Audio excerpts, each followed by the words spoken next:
प्यारे प्यारे बच्चों को दीक्षा दीदी का नमस्कार प्यार भरा। और बच्चों, मैं फिर से एक कहानी लेकर आपके सामने आ गई हूँ। और आज की जो कहानी मैं सुनाने वाली हूँ वो इस प्यारे प्यारे हाथी की है। देख रहे हो ना, ये हाथी की सूंड कितनी बड़ी है कि नहीं? ये और इसके कितने बड़े बड़े दांत हैं, और ये देखो कितने बड़े बड़े कान है ना। ये तो ये हाथी, इसी की कहानी सुनाने वाली हूँ मैं आज आपको। प्यारा सा हाथी मेरा है। तो इसकी कहानी आपको पता है, बड़ी विचित्र सी कहानी है। ये जो दिख रहा है ना हाथी, लंबी सी सूंड वाला, ये इसी की कहानी, और ये सूंड उसकी खास है इसमें। तो बच्चों, इस हाथी की बात मैं आज आपसे करने वाली हूँ। ये बहुत ही खूबसूरत तरीके की है। तो बहुत पहले की बात है। जैसा हाथी आज आप आजकल देखते हैं ना, ये वैसे नहीं दिखाई देता था पहले। पहले कहते हैं कि ये इसकी इतनी लंबी सूंड नहीं थी। ये सूंड हाथी की नोज़ है ना, नाक, तो ये पहले इसकी नाक इतनी बड़ी नहीं थी। ऐसी ही थी जैसे और जानवरों की होती है, हमारी होती है, छोटी सी इतनी सी नाक, इतनी सी नाक। और होता ये बड़ा सा था खूब, मगर इसकी नाक बहुत छोटी होती थी। तो एक बार बहुत पहले हाथी अपने पूरे झुंड में रहते थे, अपने परिवार में, अपने बच्चों के साथ।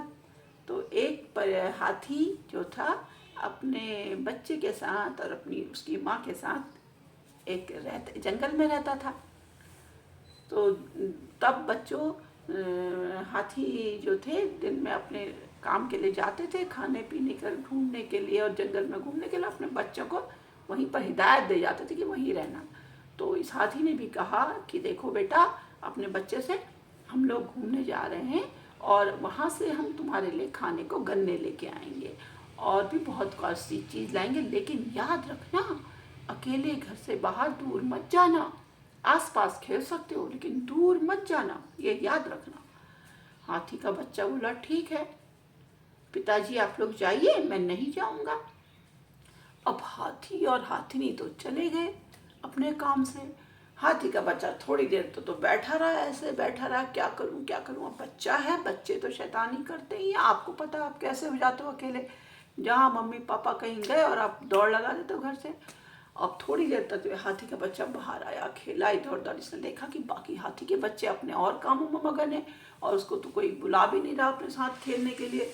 तो उसने क्या करा कि अपना जो है थोड़ी देर तक सोचा कि ये मुझे नहीं बुला रहे हैं तो मैं थोड़ा आगे चले जाऊँ। उसके मम्मी पापा ने क्या रखा था कि देख बेटा, नदी के किनारे बिल्कुल मत जाना, वहाँ एक बहुत बड़ा मगरमच्छ आया है। अब ये मगरमच्छ शब्द उसके दिमाग में घुस गया। बोला जाने कैसा होता है ये मगरमच्छ, क्या होता है मगरमच्छ, कितना बड़ा होता है मगरमच्छ। उसका तो अपने घर के आसपास किसी चीज़ में मन ही नहीं लगा। थोड़ी देर तो वो इधर उधर दौड़ा, किसी पेड़ की छाल के साथ खेलने लगा, किसी पेड़ की टहनी के साथ खेलने लगा, किसी पत्थर को लुढ़काने लगा, लेकिन उसका मन ही नहीं लगा। और धीरे धीरे चुपचाप वो इधर उधर देखता हुआ और वहाँ से धीरे धीरे धीरे नदी की ओर को बढ़ गया। अब नदी के किनारे जो अजगर था वो इसका दोस्त था। अजगर ने दोस्त था, उसके साथ खेलने आ जाया करता था। बड़ा अजगर, बहुत भारी। देखा अजगर, देखा आप लोगों ने? अजगर बड़ा विशाल, बहुत भारी होता है, इतनी ताकत होती है कि एक सांस में निगल जाए। जैसे क्रोकोडाइल मगरमच्छ निगलता है ऐसे अजगर भी निगल जाता है, लेकिन ये वाला अजगर इसका दोस्त था। तो ये थोड़ा देर नदी के किनारे खड़ा हुआ, दूर से ऐसे खड़ा होकर देखने लगा। उसने देखा नदी के पानी में एक बड़ा सा मगरमच्छ ऐसे अपना मुंह खोल के खड़ा है, बैठा है। उसने देखा उसके बड़े बड़े दांत हैं। हाँ, इतने बड़े दांत, क्या करता होगा इन दांतों से? अगर इसने मुझे पकड़ लिया तो क्या मुझे काट लेगा? ऐसा सोचने लगा। तो मगरमच्छ ने भी देखा हाथी का बच्चा आया। उसने कहा अरे भैया, ये तो आ जाएगा किसी तरह नदी के किनारे। मगरमच्छ उसके सोचने लगा कि कैसे इसको बुलाया जाए कि ताकि मेरी दावत हो जाए। जब इसने देखा कि हाथी का बच्चा उसे बहुत दूर से देख रहा है, तो उसने वहाँ से आवाज़ लगाई, अरे बच्चे आओ, मैं तो तुम्हारे पापा का दोस्त हूँ, तुम मुझे नहीं जानते? नहीं, मेरे पापा ने तो कहा है तुम नदी के किनारे मत जाना, वहाँ एक बहुत बड़ा मगरमच्छ रहता है। क्या आप ही वो मगरमच्छ हो? बोला नहीं नहीं, मैं वो वाला नहीं हूँ, मैं तो तुम्हारे पापा का दोस्त हूँ। बोला अच्छा, तो क्या पापा के वो जो मगरमच्छ पापा ने कहा था वो दूसरा वाला है, आप मुझको नहीं खाओगे? बोला नहीं नहीं बेटा, मैं तो तुम्हारे पापा का दोस्त हूँ, तुमको प्यार करूँगा, तुम आओ, तुमको अपनी पीठ में बिठाकर मैं नदी के पार घुमाने ले जाऊँगा, बड़ा अच्छा है नदी के पार, तुम आओ तो सही। अब बच्चा तो बच्चा ही था, बोला अच्छा मैं जाता हूँ। थोड़ा थोड़ा डरते डरते थोड़ा थोड़ा थोड़ा थोड़ा थोड़ा थोड़ा करते करते वो नदी के किनारे पहुँच गया। और मगरमच्छ बोला अरे थोड़ा और पास आओ, इतनी दूर से मैं तुम्हें प्यार कैसे करूँगा, मेरा मन तुम्हें प्यार करने को है, मैं तुम्हें गोद में बिठाना चाहता हूँ, घुमाना चाहता हूँ, आ जाओ, तुम मेरे दोस्त के बेटे हो, मेरे प्यारे दोस्त के बच्चे हो, और मैं मेरे पास तो तुम्हारे खाने के लिए बहुत सारी चीज़ें हैं, मेरे घर चलोगे तो बहुत सारे गन्ने भी रखे हुए और केले भी रखे हैं। तो अब बच्चे का मन ललचा गया, थोड़ा आगे बढ़ा और जैसे ही उसने अपना पैर नदी में डाला, मगरमच्छ ने उसका पैर पकड़ लिया। अब तो हाथी के बच्चे के समझ में आ गए, बच्चा है तो क्या हुआ, है तो हाथी का। अब इसने अपना पैर जमीन में गड़ा दिया, क्योंकि एक पैर किनारे था, एक पैर नदी के पानी में था, और इसने इतनी ताकत से वो पैर गड़ा दिया और अपने को पूरा पीछे को खींचने का, पैर निकालने के लिए उसके मुंह में। हाथी अब उसने किसी तरह अपना पैर जो है उसके मुंह से खींच निकाला। जैसे ही को भागने को मुड़ रहा था कि इसका जो मुंह था ऐसे झुकने के लिए मुड़ा, तो मगरमच्छ उछला और उसने इसकी ये नाक पकड़ ली।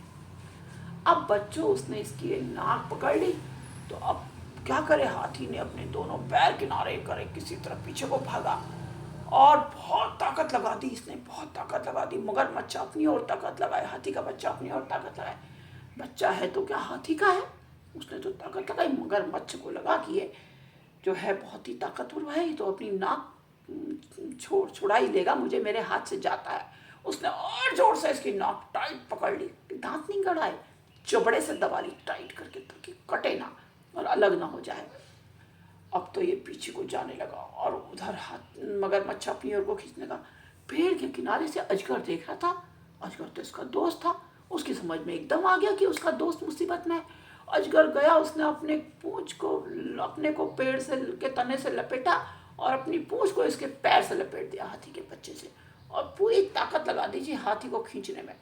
अब तो दो जने हो गए, हाथी और अजगर पूरी ताकत लगाते रहे। मगरमच्छ भी अपनी ओर ताकत लगाए, हाथी और अजगर अपनी ओर बाहर नदी के बाहर की ओर ताकत लगाए। अब इसकी नाक खींचने लगी तो उसका दर्द होने लगा, लेकिन मगरमच्छ छोड़े ना। अब ये बहुत चिल्लाए, बहुत जोर जोर से चिल्लाए, लेकिन मगरमच्छ छोड़े ना, ये भी पीछे को खींचता रहा लगा। अजगर ने भी ताकत लगाई, अजगर अपने को पेड़ में लपेटता रहा और इसको खींचता रहा, पेड़ में लपेटता रहा, अपने को खींचता रहा, और हाथी भी पीछे को दम लगाता रहा, मगरमच्छ अपनी ओर दम लगाता रहा। होते होते होते उसकी नाक खींचने लगी, खींचने लगी, खींचने लगी, और इतनी लंबी खींच गई, लेकिन हाथी और अजगर दो बलिष्ठ लोगों की ताकत, मगरमच्छ कब तक सहन करता। उसके पसीने छूट गए और उसका हाथ पैर ढीले पड़ गए, उसके जबड़े ढीले पड़ गए, और उसकी नाक, उसके हाथी की नाक मगरमच्छ के जबड़े से छूट गई, और हाथी बड़ी जोर से गिरा धड़ाम से नदी के किनारे, इतनी जोर से गिरा, दूर छटक कर, वहां तक तो क्रोकोडाइल मगरमच्छ उछल कर भी नहीं जा सकता था। और बहुत देर तक पड़ा रहा, बहुत देर बाद अजगर और इसको ताकत आई। इन दोनों ने तो अपनी पूरी ताकत लगा दी थी, बहुत बुरी तरह थक गए थे। जब इनको थोड़ी आँख खुली, थोड़ा सा हिम्मत आई, तो ये खड़े हुए, मगर हैं या क्या।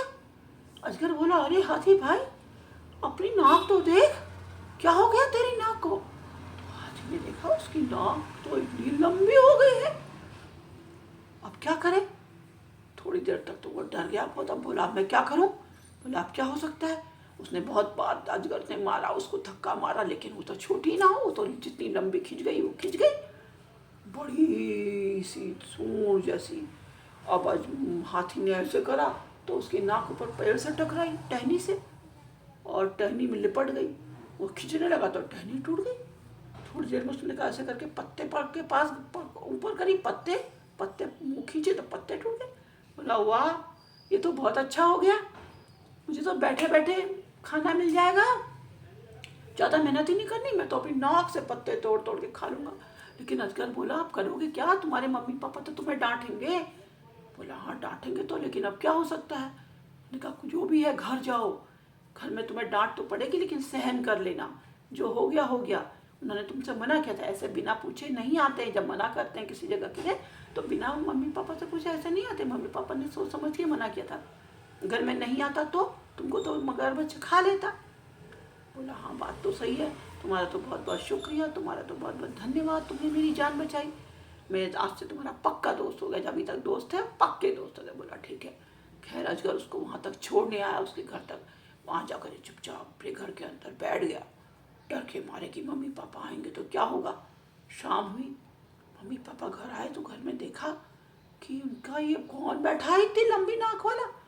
बोला पिताजी मैं हूँ, माँ मैं हूँ। उनका अरे तेरी नाक को क्या हुआ, इतनी लंबी लाल सूजी भी इतनी बड़ी। तो उसने अपनी सारी बात बताई। बोला मुझे माफ़ कर दीजिए पिताजी, माँ मुझे माफ़ कर दो, क्योंकि मैंने आपका कहना नहीं माना और मैं आज मगरमच्छ के जाल में फंस गया था। वो तो मुझे खा ही लेता, लेकिन मेरे दोस्त अजगर ने मेरी मदद की और इतनी ताकत से खींची कि हमारी नाक लंबी हो गई। लेकिन पिताजी इससे मुझे बड़े फायदे हैं, तो आओ दिखाता हूँ। बाहर आया तो उसने अपनी नाक ऐसे ऊंची करी और पेड़ से पत्ते तोड़ लिए, फल तोड़ लिए। पिताजी बोले वाह ये तो बड़ी फायदेमंद है, अब तो थोड़ी देर में हल्ला हो गया। लंबी नाक वाला हाथी, लंबी नाक वाला हाथी। सारे हाथी आ गए, बोले वाह वाह तेरी तो बहुत ही अच्छा हो गया, अब तो सब हम वहीं कर जाएंगे। और सारे लोग बारी बारी से मगरमच्छ के पास जाएं। बोले मगरमच्छ भैया हम तुमको बहुत सारी चीज़ें देंगे, तुम्हारी नाक खींचो। और अजगर और नाक मगरमच्छ की एक खींचातान शुरू हो गई और सब हाथियों की नाक इतनी लंबी हो गई। उसके बाद से जब उनकी नई जाति पैदा हुई, नई पीढ़ी पैदा हुई, तो सब लंबी नाक वाली। और तब से ये हाथी की हो गई है सूंड इतनी लंबी। कैसे मस्ती से झूमता हुआ अपनी सूंड लाता है, सूंड से ऐसे पकड़ता है, किसी को अपनी पीठ पे बिठाता है, पानी को उछालता है, नहाता है। इसकी तो सूंड बड़े काम की है ना। ये कहानी मेरे प्यारे हाथी की बहुत प्यारी प्यारी। तो बच्चों अब अगली कहानी लेकर मैं जल्दी ही उपस्थित होंगी। तब तक आप इस कहानी के बारे में सोचिए कि अगर हाथी की सूंड ऐसी नहीं होती और पहले होती तो कैसा दिखता। कल्पना कीजिए और उसका चित्र बनाइए कि क्या हाथी छोटी नाक वाला अच्छा दिखता है आपको, या यही खूबसूरत लगता है ना। और तब तक के लिए मैं आपसे विदा लेती हूँ। नमस्कार। चैनल को सब्सक्राइब करना मत भूलना और शेयर करना भी नहीं भूलना, ठीक है। बाय।